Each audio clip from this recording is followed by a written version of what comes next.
everybody. Get ready for 15 minutes of Black Empowerment.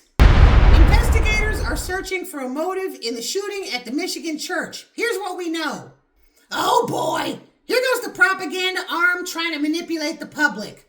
You know, he's white, so there must have been a good reason for all this. You see what they're doing here? Just after the topic sentence, they specified that he was an Iraqi war vet who made disparaging comments about the Latter-day Saints faith in just the weeks before.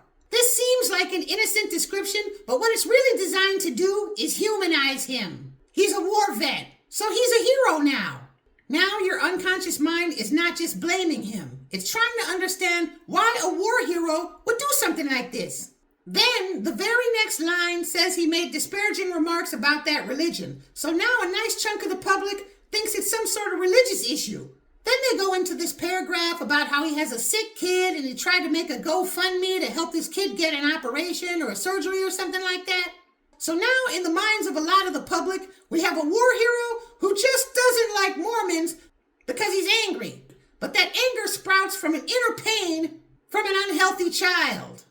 And of course, it wouldn't be white supremacy if it wasn't topped off with a heaping spoon of Safford was a fun-loving guy. Safford was a fun-loving guy. Oh my God. White supremacy is a trip, ain't it though? Then they say that somebody they interviewed said, but he also harbored unkind feelings towards certain groups and definitely talked about groups of people in ways that were unacceptable. Translation, that means the only word that ever came out of this guy's mouth was nigger. You can tell that the memo went out because it's all about this notion that he hated Mormons and that's the only reason why all this happened. Marine vet charged in deadly North Carolina waterfront shooting appears subdued in court. By the way, it looks like this white mass murderer was safely and gently apprehended. They probably took him out to McDonald's before they took him to jail.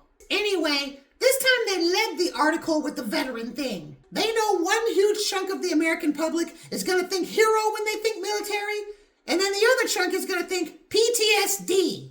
They use the veteran thing in two ways. They know that one huge chunk of the American public is going to automatically think, oh, he's a war hero. And they know that another huge chunk of the American public is going to think PTSD.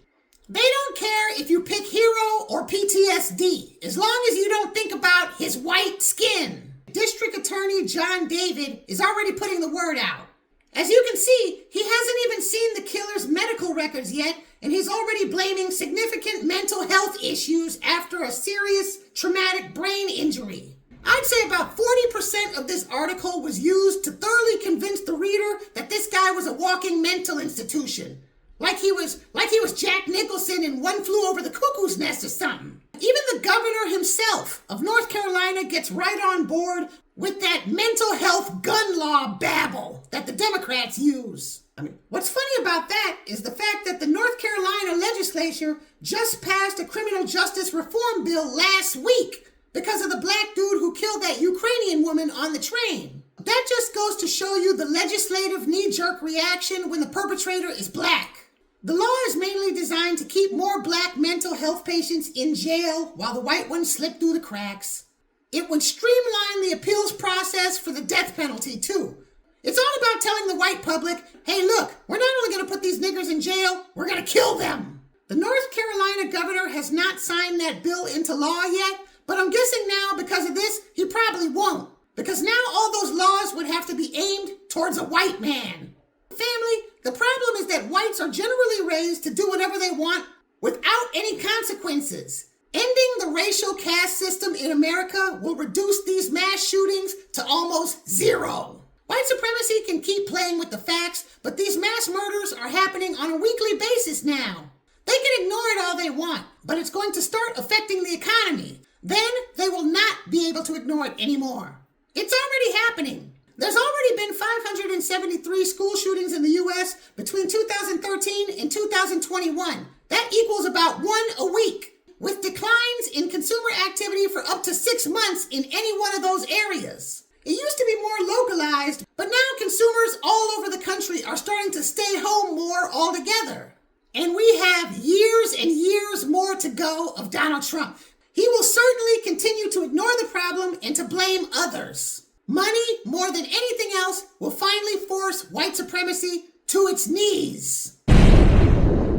Thank you for tuning in. I just want to remind you to press like, leave a comment, and share it with a friend. Also, hit the bell icon if you want to know when the next video drops. If you're a real fan of my show, make sure you hit the Cash App. Peace out.